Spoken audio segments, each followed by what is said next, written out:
नमस्कार दोस्तों।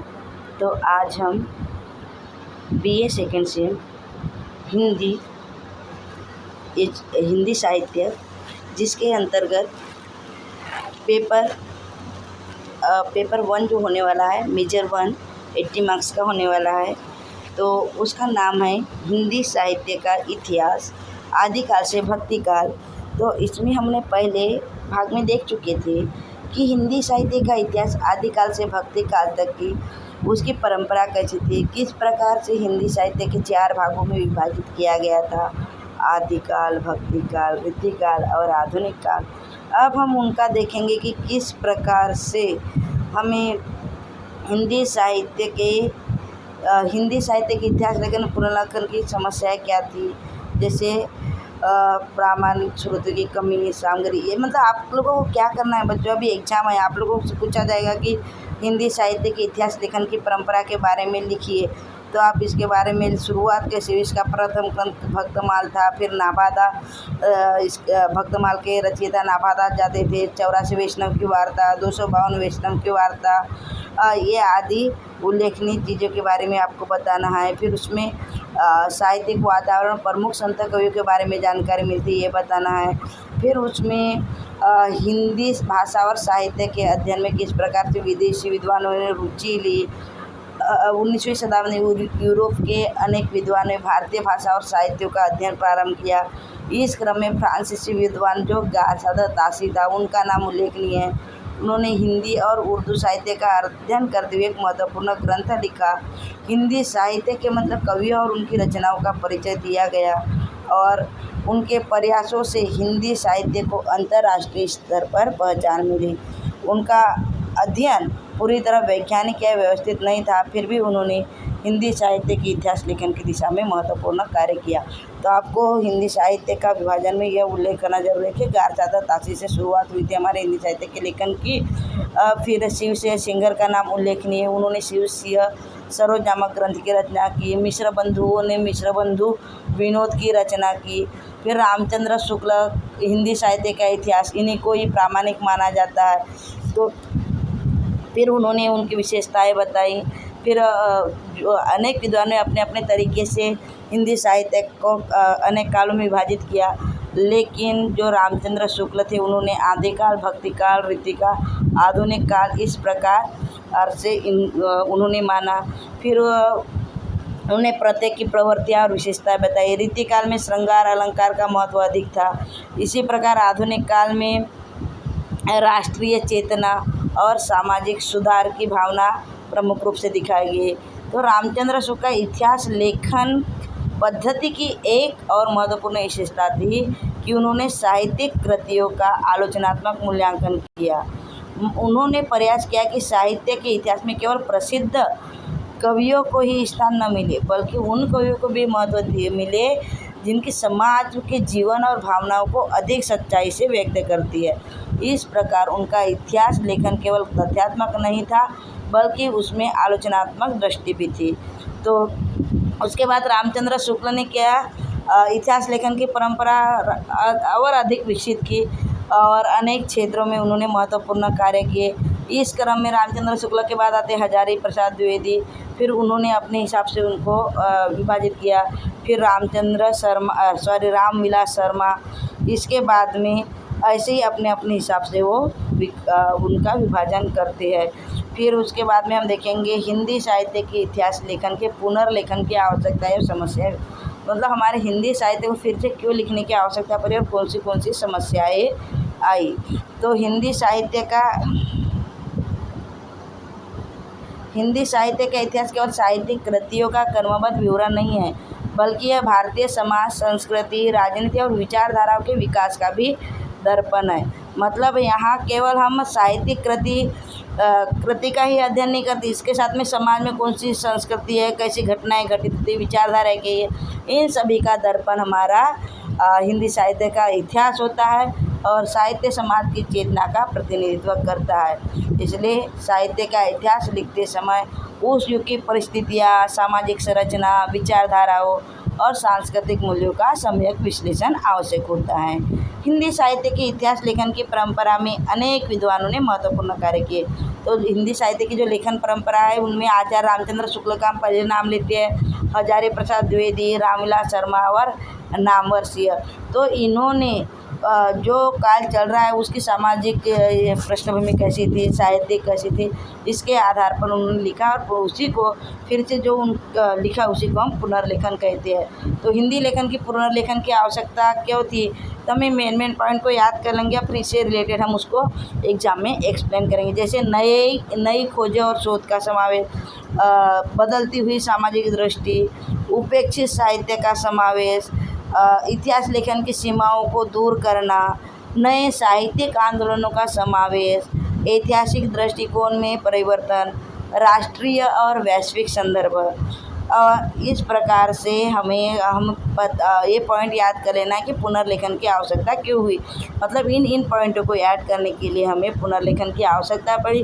और जब हिंदी साहित्य के इतिहास लेखन में पुनर्लेखन किया गया तब कुछ समस्याएं का भी सामना करना पड़ा। तो समस्याएं कौन सी आई, तो प्रामाणिक स्रोतों की कमी, मतलब जो पांडुलिपियाँ होती हैं उनका प्रमाण स्पष्ट नहीं था, उनकी तिथि, लेखक कौन है, उसका मूल स्वरूप क्या है, इससे संबंधित भी विवाद रहा था।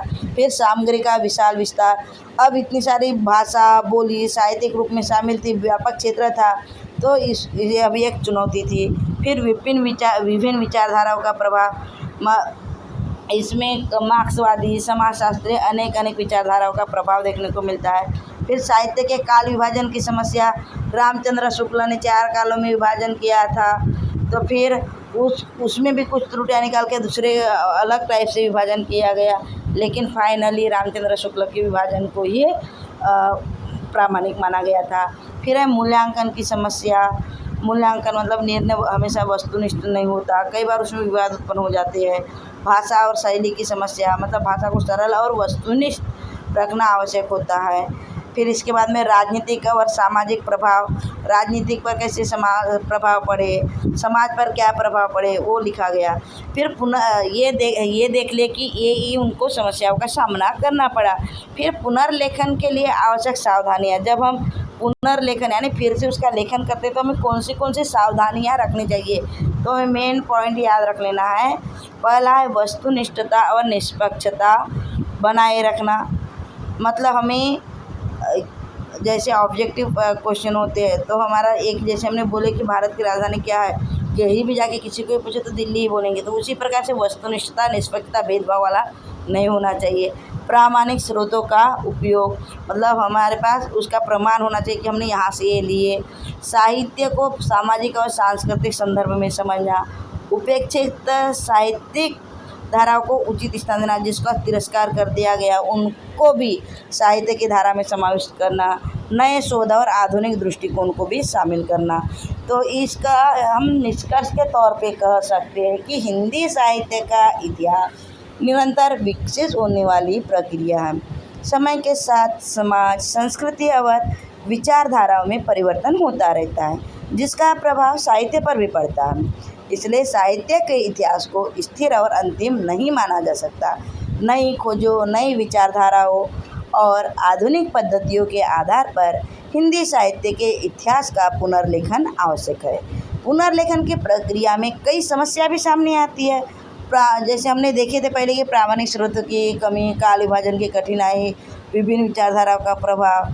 फिर भी इन चुनौतियों के बावजूद इतिहास के पुनर्लेखन का कार्य महत्वपूर्ण है, क्योंकि इससे हिंदी साहित्य की समग्र और व्यापक समझ विकसित होती है। तो हमने ये देख लिए कि किस प्रकार से हमें पुनर्लेखन की आवश्यकता पड़ी, उसकी समस्या कौन सी आई, कौन सी चुनौतियों का सामना करना पड़ता है। अब हम देखेंगे हिंदी साहित्य के इतिहास का काल विभाजन तथा नामकरण। तो हिंदी साहित्य का इतिहास अत्यंत व्यापक और बहुआयामी हम देखे हैं। तो इसका काल विभाजन इस प्रकार किया गया कि साहित्यिक प्रवृत्तियों के आधार पर किया गया। जैसे काल विभाजन का मुख्य उद्देश्य क्या था, साहित्य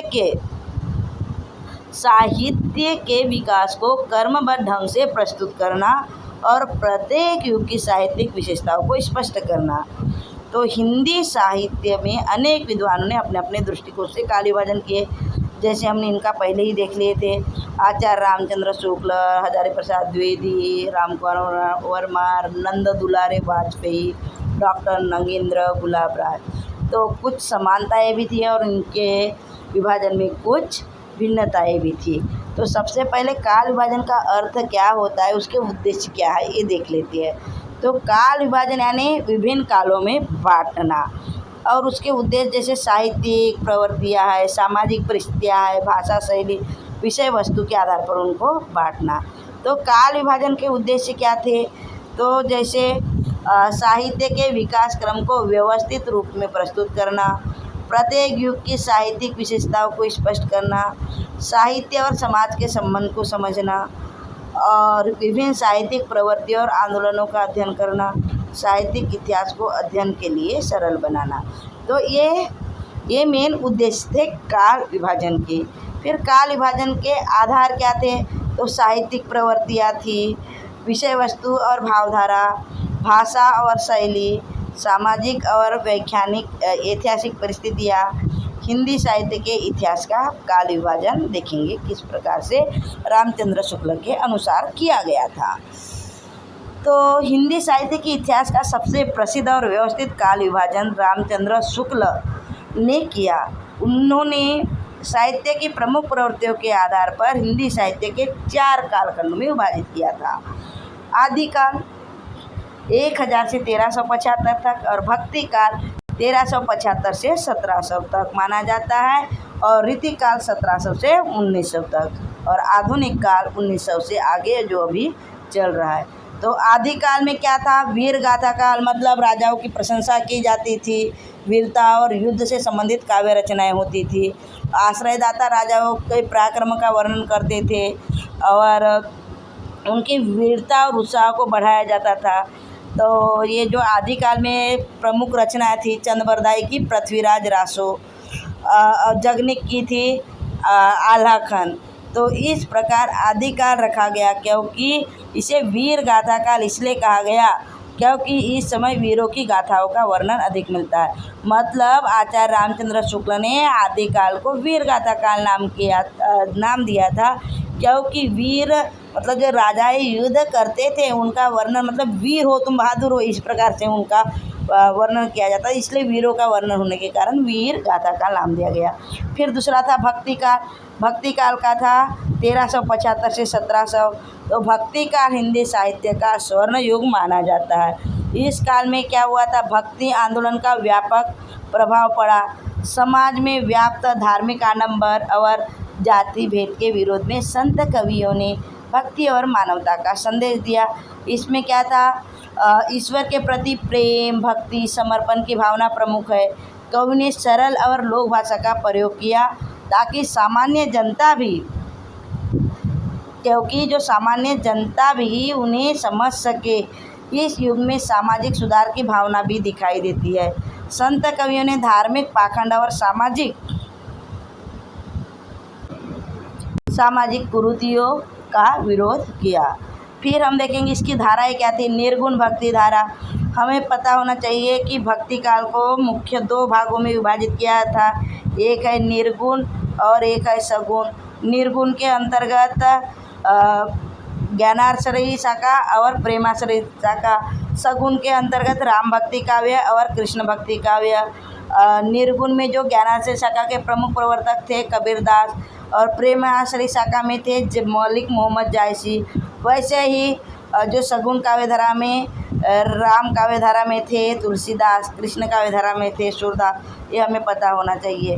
तो जो निर्गुण थे इसमें कवि ईश्वर को निराकार मानते थे, जैसे कबीर, दादू, गुरु नानक, ये सभी ईश्वर को निराकार मतलब जिसका कोई आकार नहीं होता, मतलब हमारे देखने का नज़रिया होना चाहिए, मूर्ति में ही कोई भगवान नहीं होता।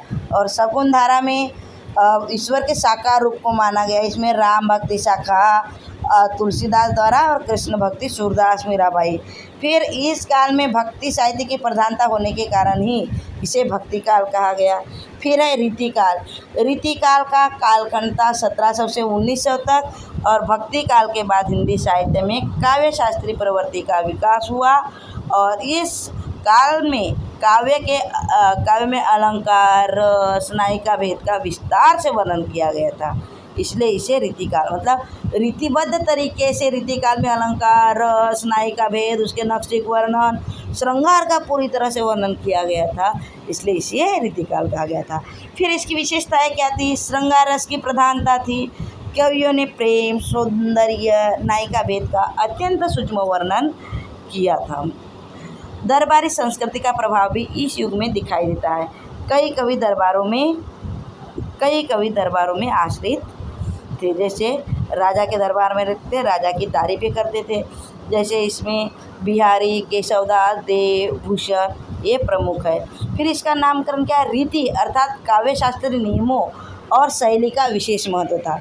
जैसे हम बोलते ना, रीति से यानी तरीके से सवर के आना, रीति यानी एक प्रकार से हम तरीका भी बोल सकते हैं, मतलब सिस्टमेटिक तरीके से। फिर हमारा अंतिम है आधुनिक काल, जो 1900 से अभी वर्तमान समय तक चल रहा है। तो आधुनिक काल हिंदी साहित्य का नवीनतम और सबसे विविधतापूर्ण काल है। इस काल में सामाजिक जागरूकता, राष्ट्रीय चेतना और नए साहित्यिक प्रयोग दिखाई देते हैं।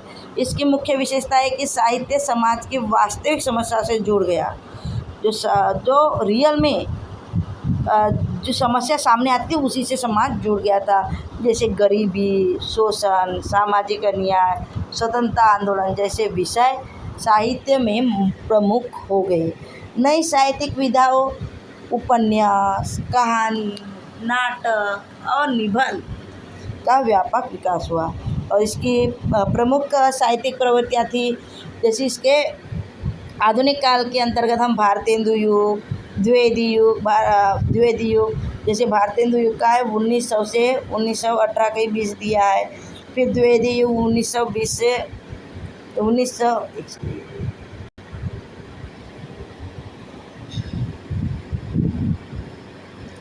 भारतेंदु युग 1900 से 1920, द्विवेदी युग 1920 से 1936, छायावादी युग 1936 से 1900, छायावादी युग, प्रगतिवाद, प्रयोगवाद, नई कविता। इस प्रकार से आधुनिक काल नवीन साहित्यिक प्रयोग की प्रधानता होने के कारण आधुनिक काल कहा जाने लगा। फिर है अन्य विद्वानों का काल विभाजन। हमने अभी जो देखी बेटा काल विभाजन, वो था आचार्य रामचंद्र शुक्ल के अनुसार। फिर हम हजारी प्रसाद द्विवेदी ने कैसे किया था? तो हजारी प्रसाद द्विवेदी ने आदिकाल की परंपरा और लोक धारा पर विशेष बल दिया था। फिर रामकुमार वर्मा ने प्रारंभिक काल, मध्यकाल, आधुनिक काल किया। नंदो दुलारे वाजपेयी ने क्या किया था? आधुनिक काल के विभिन्न साहित्यिक आंदोलनों को विशेष महत्व दे दिया था। और नगेंद्र ने आधुनिक साहित्य की विभिन्न धाराओं, छायावाद, प्रगतिवाद, प्रयोगवाद को विशेष महत्व दिया। फिर विभिन्न विद्वानों के और काल विभाजन की तुलना हम देख लेते हैं, तो इसमें क्या समानताएं थी, क्या और भिन्नताएं थी। तो अधिकांश विद्वान हिंदी साहित्य को 3 या 4 मुख्य कालों में विभाजित करते हैं। भक्ति काल को सभी विद्वान हिंदी साहित्य का महत्वपूर्ण और समृद्ध काल मानते हैं, उसी को भी स्वर्ण काल भी कहा गया है। भिन्नता ये थी कि वीरगाथा काल को आदिकाल को वीरगाथा काल कहा है, जबकि कुछ ने प्रारंभिक काल माना, क्योंकि प्रारंभ यानी शुरुआत उसी से हुई। फिर आधुनिक काल के भीतर विभिन्न साहित्यिक धाराओं के महत्व को लेकर भी विद्वानों के मत अलग अलग है। तो काल विभाजन और नामकरण का महत्व है। हिंदी साहित्य के इतिहास में काल विभाजन और नामकरण का अत्यंत महत्वपूर्ण स्थान है। जैसे प्रत्येक युग की साहित्यिक प्रवृत्तियों और विशेषताओं का स्पष्ट अध्ययन किया जा सकता है। और जैसे हम निष्कर्ष के तौर पे देख सकते हैं कि आचार्य रामचंद्र शुक्ल का काल विभाजन सबसे प्रचलित और व्यवस्थित माना जाता है। आदिकाल, भक्तिकाल, रीतिकाल और आधुनिक काल के माध्यम से हिंदी साहित्य के विकास की क्रमिक प्रक्रिया स्पष्ट रूप से समझी जा सकती है। यद्यपि विभिन्न विद्वानों के मतों में कुछ भिन्नता है, फिर भी इन सभी प्रयासों का उद्देश्य हिंदी साहित्य के समृद्ध इतिहास को व्यवस्थित रूप में प्रस्तुत करना है। तो बच्चों, हमने अभी अनेक विद्वानों ने किस प्रकार नामकरण किए, किस प्रकार रामचंद्र शुक्ल के काल विभाजन को प्रामाणिक और व्यवस्थित माना गया, हिंदी साहित्य का इतिहास लेखन के समय क्या समस्या है, ये सब देखे हैं। तो आपको मेन पॉइंट याद कर लेना है। और आपके लिए मैं 2 क्वेश्चन छोड़ रही हूँ। तो आप बताइए कि हिंदी साहित्य का स्वर्ण युग किसे कहा जाता है, कौन से काल को स्वर्ण युग कहा गया है। और दूसरा प्रश्न है कि कौन से